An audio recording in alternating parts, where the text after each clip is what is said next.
Bueno, buenas noches.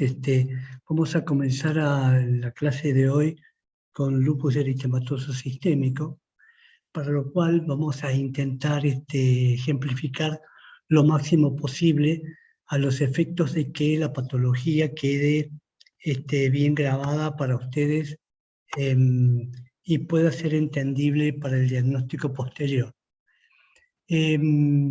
Vamos a empezar con lupus y podemos definir al lupus como una enfermedad de característica o de carácter autoinmune y que, bueno, fue descripta y su nombre, como su nombre lo indica, lupus viene del italiano, del latín lobo, pero algunos le encuentran más relación a la descripción francesa, de la lengua francesa, de la palabra lobo, lupus. Esta es una enfermedad ya descrita en la Edad Media y fue descrita sobre todo por las manifestaciones sistémicas de la enfermedad y sobre todo por las lesiones dermatológicas, como fuera descrita en la primera oportunidad. Ya hacia un periodo neoclásico, en 1870, la manifestación sistémica de la enfermedad se la asoció a la lesión dermatológica del lupus, y en 1948 comenzó el descubrimiento, sobre todo a nivel del laboratorio, del fenómeno LE, que hoy por hoy prácticamente ya no se usa porque hay anticuerpos muchos más definidos para el diagnóstico de la enfermedad. Podemos decir desde el punto de vista de la definición que el lupus eritematoso sistémico es una enfermedad autoinmune de curso crónico y de causa desconocida, si bien fuertemente ligada a la autoinmunidad, tiene numerosas manifestaciones clínicas y multisistémicas que están debidas a la producción de autoanticuerpos contra autoantígenos y a la formación de múltiples inmunocomplejos que median respuestas inflamatorias al depositarse en diversos órganos y tejidos que incluyen, por ejemplo, riñones, corazón, piel, vasos, pulmones, cerebro, sangre, articulaciones y piel fundamentalmente. Si bien podemos decir que el lupus es realmente un compendio de la patología médica, porque tiene manifestaciones hematológicas también, en fin, además de lo que he mencionado, como veremos durante la clase. La enfermedad, el lupus en general suele comenzar de manera lenta, insidiosa, de forma que muchas veces los síntomas aparecen de manera progresiva durante un periodo de tiempo indefinido, que puede ser meses o años, y a veces el médico, con los inicios de la enfermedad, no la diagnostica, entonces pasa desapercibida. Por el otro lado, hay algunos pacientes que pueden debutar de una presentación tórpida, rápida, con complicaciones desde el inicio, y que a veces llevan a la muerte rápidamente. Pues claro, pero una vez diagnosticada la enfermedad, vamos a ver que el lupus cursa con periodos de remisiones y periodos de exacerbación. Bueno, desde el punto de vista de la etiología, en realidad el lupus es una enfermedad de origen desconocido. Sin embargo, los autoanticuerpos que se unidos a, digamos, alguna predisposición genética y ambiental descripta para estos enfermos, se imbrican en la patogenia de la enfermedad. Es probable que diferentes agentes patógenos, desde el punto de vista etiológico, presentan los pacientes con lupus. Por ejemplo, los factores patogénicos más comprometidos son los autoanticuerpos, las células B y las células T. Los factores genéticos, sobre todo factores genéticos ligados al HLA, al antígeno mayor de histocompatibilidad, el B8, el DR3 y el DR2, ya son los más frecuentes, por eso tiene una raigambre genética. Factores hormonales y ambientales, sobre todo hormonales porque se produce la enfermedad fundamentalmente en mujeres con una prevalencia 9-1, como lo vamos a ver en la prevalencia, en relación al hombre, y lógicamente se lo ha ligado a alguna predisposición hormonal, porque siempre se presenta la enfermedad en un periodo de fertilidad.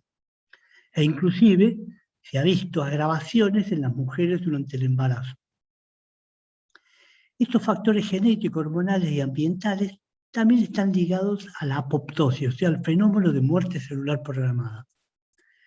La producción de estos anticuerpos, entonces dijimos, un rasgo característico y en consecuencia el daño tisular o bien, por así decir, la huella del agente etiológico desconocido. Sin embargo, no todos los anticuerpos son patogénicos en el lupus. Los que tienen capacidad para causar lesión tisular son los anticuerpos de tipo IgG con una alta afinidad por el DNA o el desóxido desoxirribonucleico bicatenario, que es un proceso además dependiente de la interacción de las células B y de las células T colaboradoras CD4. También se le ha implicado alguna, podríamos decir, causalidad a ciertos virus, sobre todo rotavirus. También etiológicamente se lo ha descrito como provocado por ciertas drogas, fundamentalmente hidralazina, vasodilatadores usados en la hipertensión arterial, actualmente todavía está disponible, es un vasodilatador directo, la procainamida, la isoniazida, la alfa-metildopa, que es un antihipertensivo, la isoniazida, un tuberculostático, o la clorpromacina, que se usaba anteriormente como una droga neuroléptica.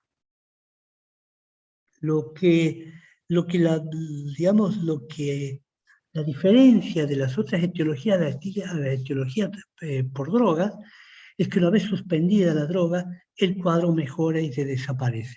Por eso se lo ha adjudicado al lupus por drogas como una causa reversible una vez quitada la droga. ¿Cuáles son los mecanismos patogénicos? Bueno, la patogenia, como ya dijimos, vamos a ser redundantes, pero es importante dejarla bien clara para ustedes, son los anticuerpos e inmunocomplejos y hay un fallo en la regulación del sistema inmunológico.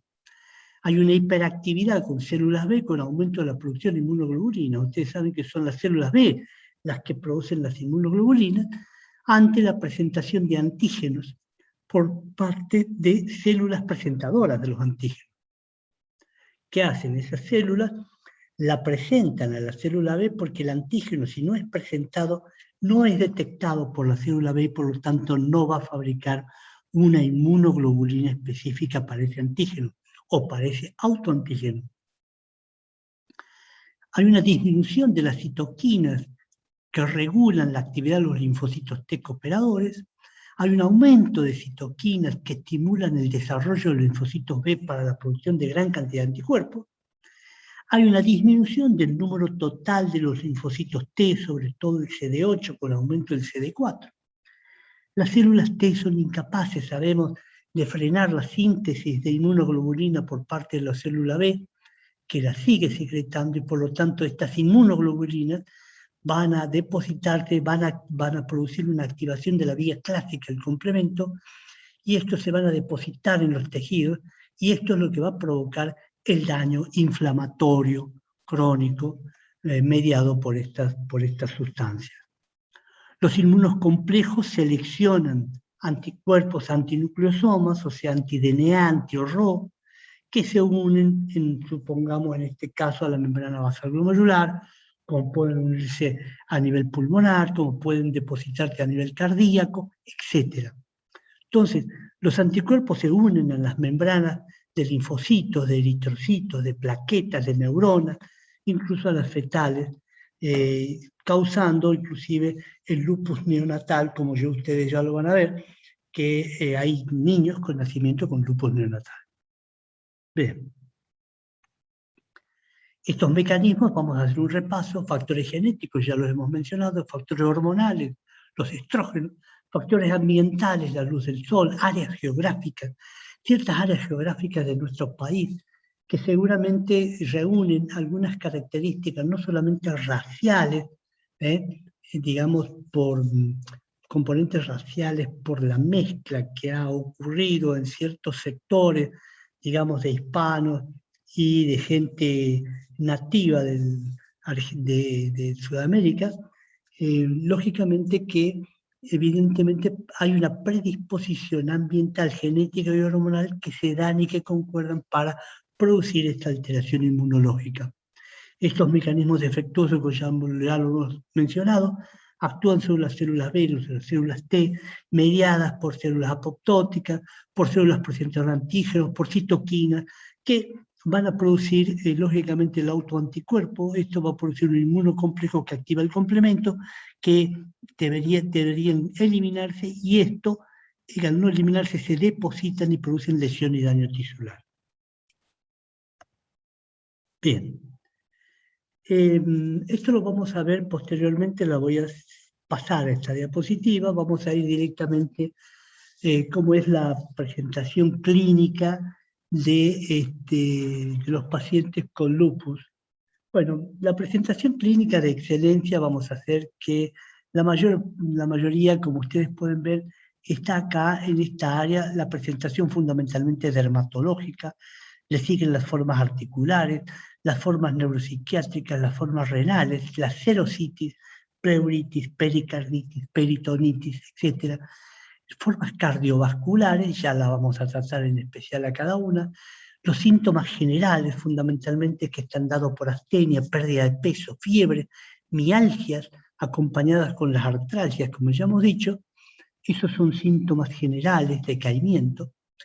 Los signos hematológicos también los vamos a tratar, los autoanticuerpos y las formas pulmonares, que en general son graves y pueden conducir a una hemorragia pulmonar, porque en realidad, en cierta medida, producen una vasculitis. Para que nosotros veamos, primero, es una enfermedad que se caracteriza por un compromiso cutáneo mucoso, agudo, que es presentación aguda, subagudo crónica, característica la fotosensibilidad, o sea, que los pacientes expuestos al sol presentan un eritema malar simétrico en alas de mariposa. Esto debe su nombre del lupus, el lup, en donde se lo asimilaba, se lo asemejaba a la cara de lobo o dado por este eritema malar que presentan los enfermos, que es bien claro que puede invadir el surco nasogeniano, respetar el surco nasogeniano, a diferencia de otros eritemas que que son característicos del compromiso del surco nasogeniano. El eritema malar, como ponemos acá, respeta el surco nasogeniano, puede extenderse a la frente, a la periórbita. Hay vasculitis cutáneas que a veces se acompañan de púrpuras palpables, urticarias y nódulos subcutáneos incluso. Esto son características, la presencia de úlceras, a veces sangrantes, en las mucosas de la boca, la famosa queilitis, fíjense ustedes, abierto, apenas abre la boca, son sangrantes, acá lesiones, inclusive en el paladar. Vamos a ver más adelante otro eritema nasal que puede, en general, ustedes ven cómo se respeta el surco nasogeniano de esta paciente. En general, se acompañan de nódulos, el cabello es frágil, delicado y tiende a la alopecia. Otro eritema malar, fíjense la sobreelevación que tiene, toma el puente de la nariz inclusive.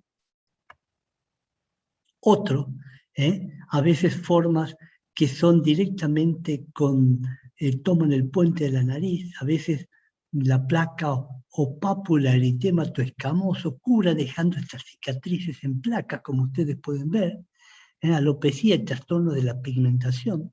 En el 10 al 25% de los casos, solo el 5% de las formas localizadas que pueden presentarse acá hacen lupus eritematoso sistémico. O sea, esto es una forma localizada. Hay otras formas localizadas, fíjense, con las lesiones en el pabellón auricular. Miren, estos son lesiones anulares policíclicas, pápulo-escamosas, en escote, brazos, son fotosensibles.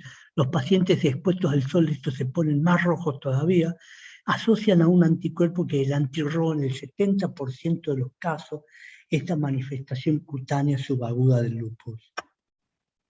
Esto es un lupus, una manifestación cutánea subaguda en un varón. Si bien en la frecuencia de mujeres es 9:1 en relación al varón, las presentaciones masculinas, sobre todo gente joven, estos pacientes en los varones suelen ser más graves y suelen ser progresivas en general.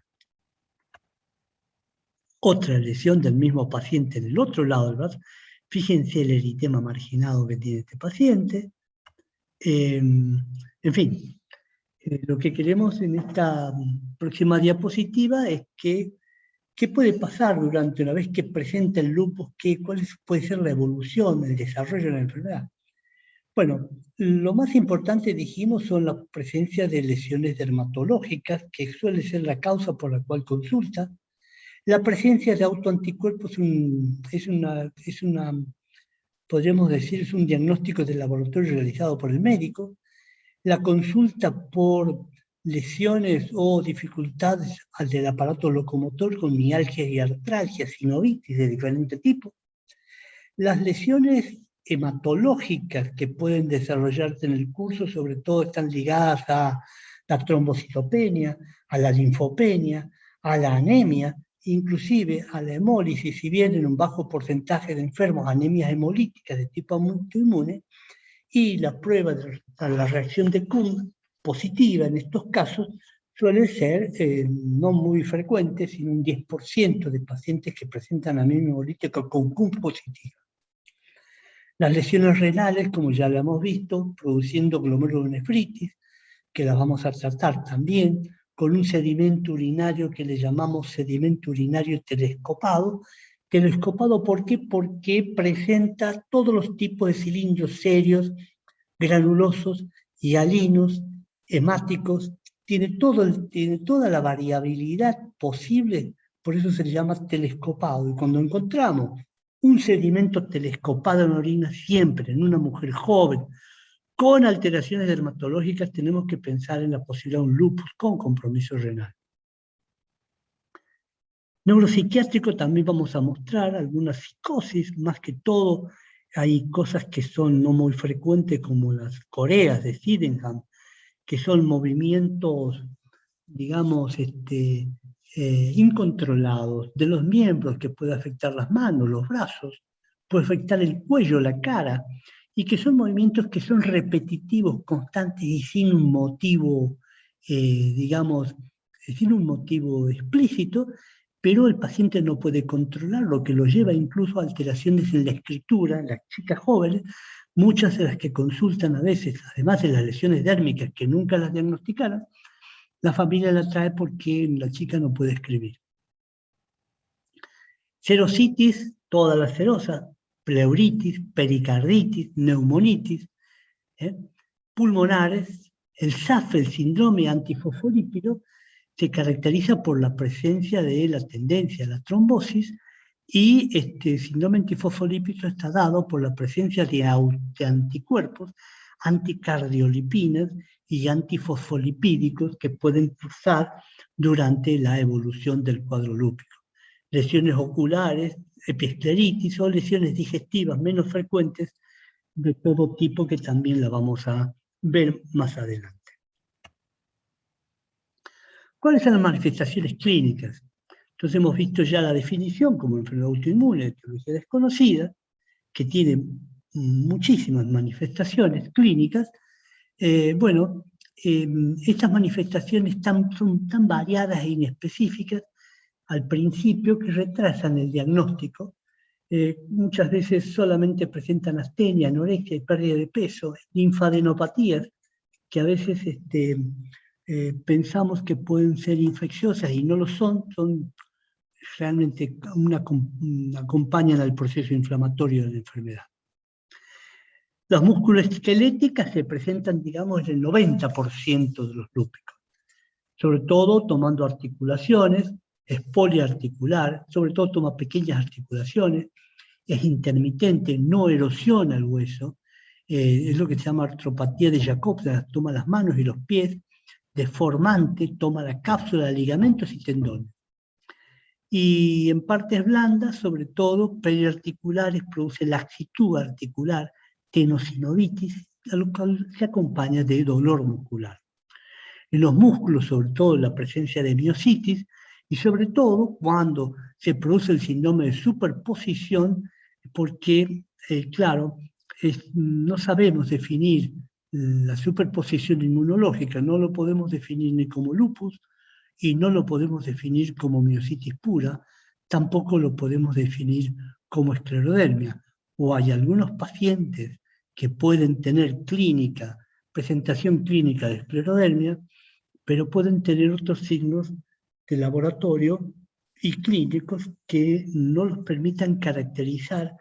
Por eso nosotros le llamamos síndromes de superposición. La osteoporosis también está ligada, está producida en esta enfermedad. ¿Cuáles son las manifestaciones poco frecuentes de la enfermedad? Y las manifestaciones poco frecuentes de la enfermedad es la cirrosis biliar primaria, sobre todo cuando se presenta en gente joven, mujeres jóvenes, con debut, como que puede ser, por ejemplo, con una cirrosis biliar primaria o como una colangitis autoinmune, con ictericia y a veces con cuadros febriles. Muchas veces estas pacientes pueden presentar formas autoinmunes típicas, pero a veces la colangitis autoinmune es parte de la evolución de un lupus eritematoso sistémico. La vasculopatía trombótica oclusiva, sobre todo se ha visto, si bien es poco frecuente, puede presentarse como una trombosis de las venas suprahepáticas, también llamada síndrome de Bustiari. También causas neuropsiquiátricas, sobre todo psicosis, a veces con convulsiones, a veces con déficit cognitivo. También se puede presentar como mielitis transversa, generalmente alta. Muchas veces la paciente puede presentarse como una, no digo una hemiparesia, sino directamente como una parálisis de algunos miembros inferiores, con pérdida de los esfínteres, como expresión de mielitis transversa, pérdida de la sensibilidad. Puede acompañarse de neuropatías o polineuropatías sensitivo-motoras, o presentarse como una forma también llamada Guillain-Barré o parálisis ascendente del Landry, en donde hay un compromiso motor fundamentalmente que inicia en ambos miembros inferiores y comienzan a perder los movimientos de los pies progresivamente de las piernas, y de esta manera puede llegar más arriba, y muchas veces el diagnóstico entre Guillain-Barré y mielitis transversa debe realizarse con cierto grado de premura. Estos pacientes deben ser internados y sometidos a estudios específicos, como puede ser una resonancia, además de los estudios de anticuerpos. La corea de Sydenham ya la he descrito. Vamos a ver algunos ejemplos en esto más adelante. Manifestaciones renales. El lupus puede, por alteración del sedimento urinario, que ya dijimos que es telescopado, nos está mostrando los compromisos glomerulares y tubulares que pueden producirse en el lupus. A veces se inician como una nefropatía silente, sin ningún síntoma, o a veces una glomerulonefritis lúpica con características de mesangial y proliferativa. Y como típico de la glomerulonefritis, vamos a tener la presencia de proteinuria en el sedimento, en la orina, y vamos a tener sedimento telescopado. Puede presentarse como nefrítico cuando hay hipertensión y hematuria, o puede presentarse como nefrótico cuando hay fundamentalmente proteinuria, edema y lipiduria. Hipertensión arterial, insuficiencia renal aguda o crónica, compromiso túbulo intersticial, que es habitual cuando el lupus se presenta directamente con insuficiencia renal aguda, o la microangiopatía trombótica. También los pacientes con lupus pueden presentar compromiso pulmonar, pueden presentar compromiso pleural, con o sin derrame, con disminución volumétrica bilateral de la capacidad pulmonar. Puede presentarse como neumonitis lúpica aguda o como hemorragia pulmonar, en donde la neumonitis lúpica aguda con hemorragia pulmonar está expresando la presencia de una vasculopatía, de una vasculitis, de una capilaritis inflamatoria severa grave, que puede llevar a producir hemorragias, verdaderas hematemesis importantes con caídas muy graves de hematocrito que deben ser manejados de manera inmediata. Hay disminución progresiva, hemos dicho, del volumen pulmonar, puede haber hipertensión pulmonar secundaria, puede haber fenómenos de Raynaud, trombosis, anticuerpos antifosfolipídicos, que ya los hemos mencionado, o infecciones que pueden acompañar a la inmunodepresión propia del lupus y además muchas veces generada por el tratamiento consecuente con corticoides que se realiza en el intento de frenar esta actividad inflamatoria. También el lupus puede comprometer el corazón, puede producir miocarditis difusa, como ustedes vemos, con cardiomegalia importante en este caso. Puede producir compromiso pericárdico, con frote, a veces con derrame pericárdico, con diagnóstico ecocardiográfico de derrame, y cuando en el caso de que produzca miocarditis inflamatoria, se acompaña de una pérdida de la fuerza contráctil con disminución de la fracción de eyección ventricular, con aumento del diámetro de cavidades, e inclusive muchos pacientes suelen hacer verdaderas endocarditis verrugosa atípica de Lehmann-Sachs se llama, porque generalmente se asocia con anticuerpos antifosfolipídicos positivos, con hemocultivos negativos, porque son llamadas miocarditis estériles, son miocarditis inflamatorias. Puede haber aterosclerosis coronaria prematura, lo que sumado a la presencia de un SAF, de un síndrome antifosfolipídico secundario a la inflamación y al lupus, puede acompañarse de infartos, producir trombosis de arterias coronarias.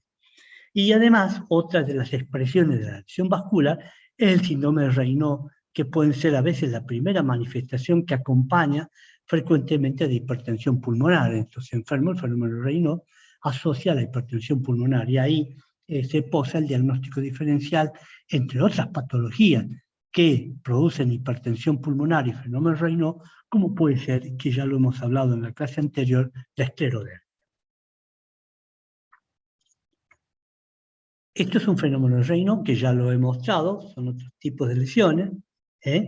Esto es una lesión de Raynaud, además es característica, fíjense, las lesiones eritematosas acompañadas de lesiones en placas, fíjense la eminencia tenar e hipotenar, y lógicamente la alternancia de fenómenos de congestión y cianosis con fenómenos de palidez y oligoemia.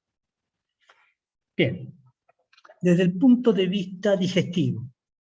Y desde el punto de vista digestivo, el lupus puede ir desde distensiones abdominales vanas a verdaderas alteraciones de la motilidad esofágica, la isquemia intestinal que puede generarse es el lupus secundaria a la vasculitis y el compromiso de los vasos, inflamatorio de los vasos, elevación de las enzimas hepáticas por fármacos, en general los AINES, las hepatitis lúpicas con anticuerpo antirribosomal P, es característica, sin embargo la hepatitis no es, si bien es un compromiso que está descrito en el lupus, no es lo más frecuente.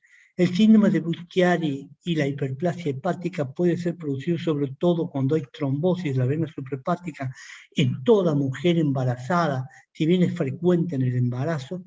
En toda mujer embarazada que estamos sospechando un aumento estrogénico, la presencia de una trombosis suprahepática con ascitis durante el embarazo debe hacer pensar y debemos descartar la posibilidad de un lupus. Y puede haber también peritonitis y pancreatitis en menor incidencia. Compromiso neurológico. El compromiso neurológico del lupus no solamente es una lesión neurológica en sí, por depósitos, como ustedes ven acá en la resonancia magnética de inmunocomplejos. Estos son depósitos inflamatorios, lo que puede llevar no solamente a trastornos psiquiátricos con trastornos de la memoria y la comprensión, cambios en la personalidad, ansiedad, depresión, y muchas veces pueden llegar al estado confusional agudo. Cefaleas, migrañas, que a veces en la guardia es muy común la consulta, siempre cuando viene una mujer joven con cefalea y migraña, convulsiones, o la posibilidad incluso de una mielitis transversa en Guillain-Barré, hay que descartar un lupus. La presencia de corea, la presencia de migrañas por anticuerpo antifosfolipídico, la presencia de polineuropatías sensitivas o mononeuritis múltiple o el compromiso incluso de pares craneales nos hacen pensar en la posibilidad de un lupus, pero siempre es un desafío diagnóstico hacia la esclerosis múltiple, que es otra enfermedad de carácter inmunológico que lo vamos a ver casi al final del dictado del módulo. Esto que les voy a mostrar ahora es para que ustedes puedan apreciar una corea de Sydenham. No me deja ver la filmación. Esperen, voy a ver si la puedo mostrar.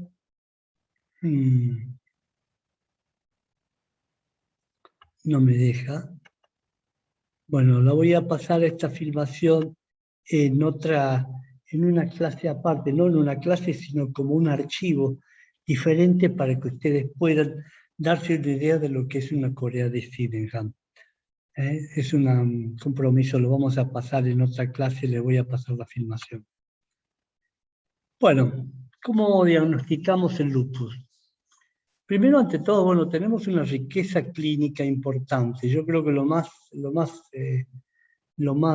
importante a poder, digamos, rescatar es realizar un diagnóstico sindrómico. Primero, ver si el paciente tiene manifestaciones dermatológicas. Segundo, si tiene manifestaciones articulares. Tercero, si es una mujer joven, en donde está en periodo fértil, en donde sabemos que hay gran incidencia estrogénica. Cuarto, si las lesiones dermatológicas son fotosensibles o no. Quinto, la presencia de mialgias y la presencia de síntomas generales como astenia, anorexia, fiebre, pérdida de peso y a veces, linfadenopatía. Bajo estas circunstancias nosotros siempre enfocamos un laboratorio y vamos a solicitar un laboratorio que consiste en encontrar los anticuerpos anti-DNA. Pero también pedimos los anticuerpos ANA, o sea, anticuerpos antinucleares, pero pedimos anticuerpos que los ANA en realidad no son específicos del lupus, si bien acompañan a muchas enfermedades de carácter autoinmune, como lo hemos descrito, por ejemplo, en esclerodermia, como podemos ir a verlo descrito también en otra clase que di yo que voy a dar, que la van a ver más adelante, que es la periarteritis nodosa, como es la artritis reumatoidea también, pueden estar ANA positivos, y los ANA lo que están expresando es inflamación citoplasmática, son anticuerpos anticitoplasmáticos.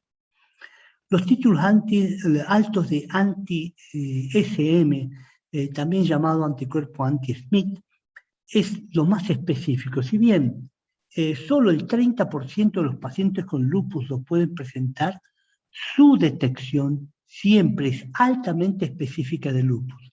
Asimismo, el anticuerpo anti-ADN también es altamente específico de lupus y debe estar dentro de la rutina que nosotros pedimos en toda mujer joven que consulta por artropatía, que consulta con alguna sospecha de alguna lesión dérmica o que consulta, como yo ya les he dicho, por alguna lesión renal o alguna otra causa como puede ser anemia. Como ya he dicho, los anticuerpos antinucleares están presentes en el 95% de los lupus. Sin embargo, su presencia no descarta y no nos dice que sea un lupus. Vuelvo a repetir, acompaña a la artritis, acompaña a la periarteritis nodosa, acompaña a la esclerodermia, acompaña al Wegener, acompaña a muchas vasculitis losanas. Los anticuerpos antifosfolipídicos en el lupus los pedimos siempre, no necesariamente que estén significa diagnóstico, pero sí que estén significa un riesgo propio de las trombosis, los problemas a nivel sanguíneo.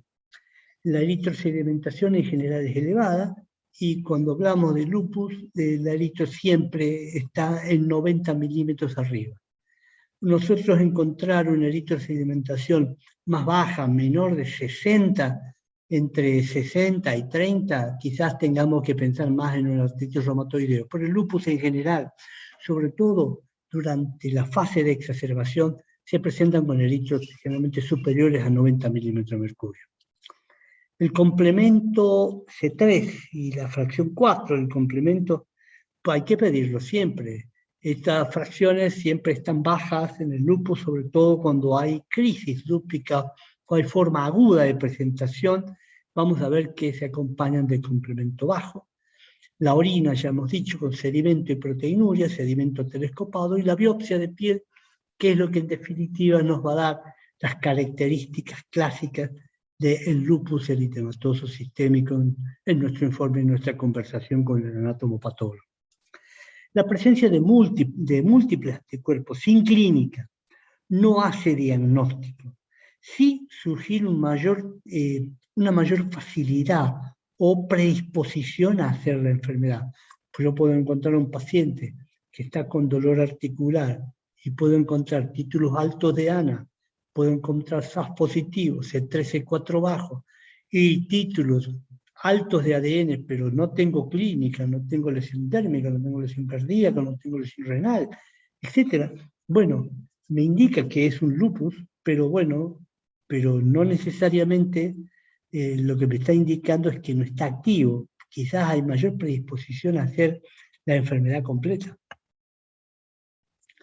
Otros signos de laboratorio es la presencia de anemia, la tiene el 60% de los pacientes. La CUM se ha dicho positiva en el 30%, pero solo hay hemólisis en el 5% de todos los pacientes, por anticuerpos calientes o crioaglutininas, anticuerpos o microangiopáticas, y relacionarse con anticuerpos anticardiolipinas, que son, síndromes, acompañan al síndrome antifosfolipídico. Leucopenia, linfopenia, trombocitopenia, sobre todo la leucopenia es la que, al igual que la anemia, es lo que más nos está marcando la presencia del lupus. El síndrome de Evans, trombocitopenia más anemia hemolítica, bueno, no es tan hoy tenido en cuenta esta asociación, este nombre, pero lo más llamativo es la hipocomplementemia con C3, C4 y CH50 total bajo. Entonces, hay que tener en cuenta, entonces repasamos lupus, la presencia de títulos altos de anti-ADN o anti-DNA nativo, como quieran, o anti-DNA bicatenario, títulos altos de anticuerpos anti-SM, anti-SMIT, eritro alto, ANA positivo, complemento bajo y sedimento de orina. Entonces, con estos, más la anemia, más la leucopenia, más la trombocitopenia y más la hipocomplementemia, tenemos bastante seguro el diagnóstico. Como ustedes ven acá, yo les dejo esta diapositiva para que ustedes puedan ver los anti-DNA nativos, 50-60%, lo vamos a ver. El anti-SMIT en el día del 25, si bien es baja la presentación, pero es mucho más, es tremendamente específico de la presencia de lupus. El anti-RO, ya hemos hablado, el antirribosomal P, sobre todo en el lupus psiquiátrico, en la nefritis y en la hepatitis lúpica, el anti-RNP, el 20 al 40% cuando hay Raynaud, que lo hemos descrito también inclusive en la esclerodermia, cuando hay miositis. Los antihistonas y los anti-Q no los utilizamos tanto. Lo que más utilizamos entonces en el diagnóstico son el anti-DNA, el anti-SM, el anti-RO, sobre todo, como ya hemos visto, el anti-RO, sobre todo en los lupus cutáneos, en donde necesitamos hacer un diagnóstico diferencial con las dermatomiositis, con el compromiso dérmico de la dermatomiositis. Bien. Otra expresión de la laxitud, de la sinovitis. Luego, fíjense las lesiones periunguiales que tienen los pacientes, típicos del lupus. Lesiones, no son nódulos, pero estos son atrofias musculares que en un paciente con mialgia por lupus. Esto es un lupus congénito en un niño recién nacido, que necesitan tratamiento, son graves. Y los criterios que del Colegio Americano de Reumatología, que todavía siguen vigentes, Para el diagnóstico de lupus es necesario 4 de estos 11 criterios que sean positivos. Por ejemplo, eritema malar, exantema discoide, fotosensibilidad, úlceras bucales que las vimos, artritis, serositis, enfermedad neurológica o enfermedad renal, trastornos hematológicos o anomalías inmunitarias. De estos 11 criterios, necesitamos 4 de 11 para nosotros pensar en lupus. ¿Cómo tratamos el lupus eritematoso sistémico?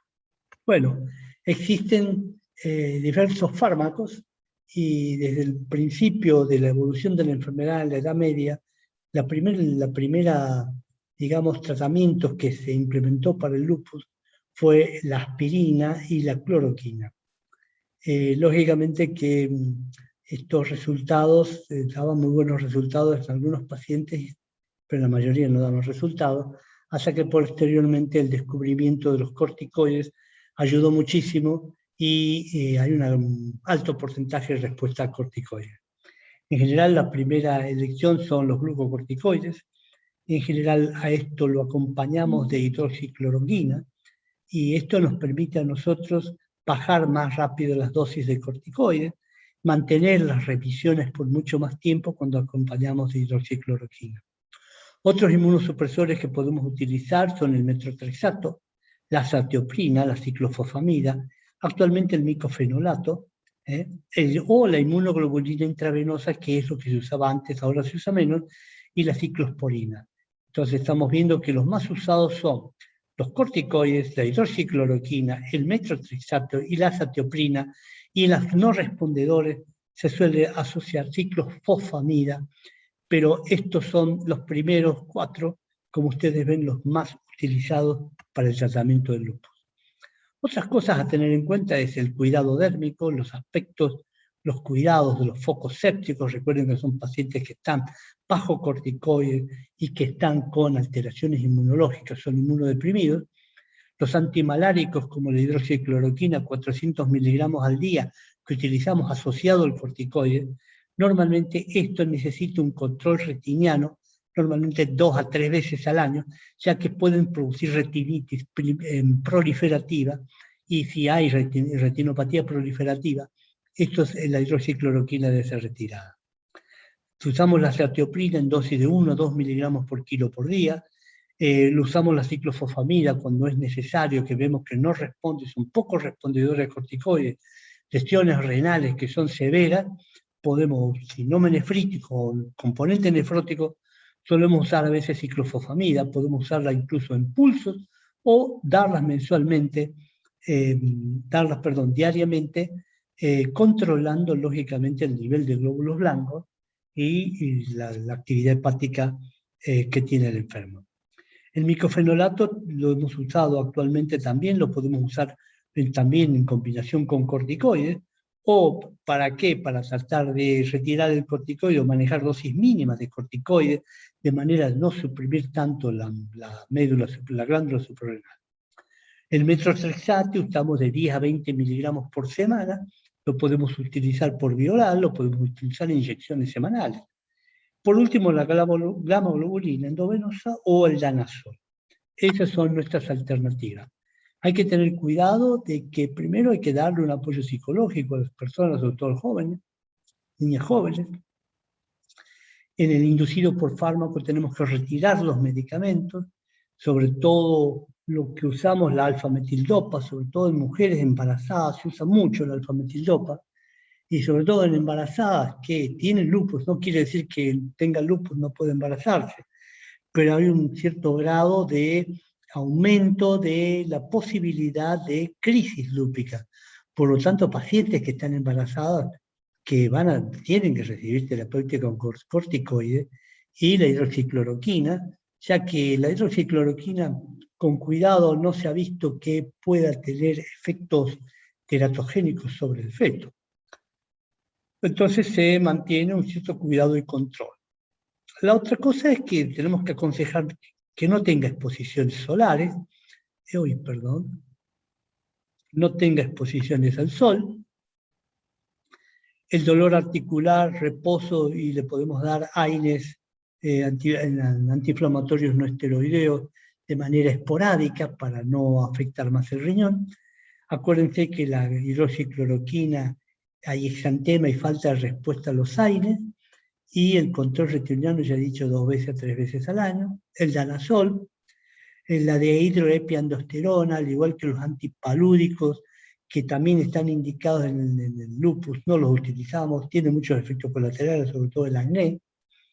Pero entonces lo que más nos estamos, ya vuelvo a repetir, son los corticoides, la ciclofosfamida, el micofenolato, la azatioprina y por supuesto la hidroxicloroquina, siempre y cuando no existan contraindicaciones formales para ello. Con esto hemos terminado. Bueno, nos vemos en la próxima clase.